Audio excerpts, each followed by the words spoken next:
Hallelujah મારા વહાલા ભાઈ બહેનો, આપણે પરમેશ્વરનું વચન સાંભળીએ. પરમેશ્વરનું વચન ઉત્પત્તિ 2 અધ્યાય તેની 6 કલમથી આપણે વાંચીએ. પણ પૃથ્વી પરથી ધુમ્મરે ચડીને ભૂમિની આખે સપાટી ભીંજવી, અને યહોવા દેવે ભૂમિના માટીનો માણસ બનાવ્યો ને તેના નસકોમાં જીવનનો શ્વાસ ફૂંક્યો, અને માણસ સજીવન પ્રાણી થયો. અને યહોવા દેવે પૂર્વ તરફ એદનમાં એક વાડી બનાવી, અને તેમાં પોતાના બનાવેલા માણસને રાખ્યો.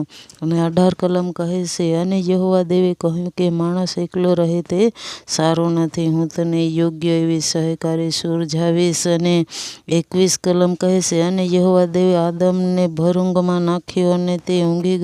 ત્યારે તેણે તેની પાસળીમાંની એક લઈને તેને ઠેકાણે માંસ ભર્યું. અને યહોવા દેવે પાસળી માણસમાંથી લીધી હતી તેની એક સ્ત્રી બનાવીને માણસની પાસે લાવ્યો. અને તે માણસે કહ્યું કે આ મારા હાડકાનું હાડકું ને મારા માંસનું માંસ છે, તે નારી કહેવાશે, કેમ કે તે નરમાંથી લીધેલી છે. એવું જ્યારે પરમેશ્વરે માણસ બનાવ્યું હતું તે માણસ આદમ હતો, અને તેણે એવી રીતના તેની નારીને પોતે નામ આપ્યું હતું. અને દેવે બનાવેલા માણસને દેવે આશીર્વાદ દીધું. તે અહીં પર ઉત્પત્તિ 1 અધ્યાય અને તેની 28 કલમની અંદર આપણે વાંચીએ.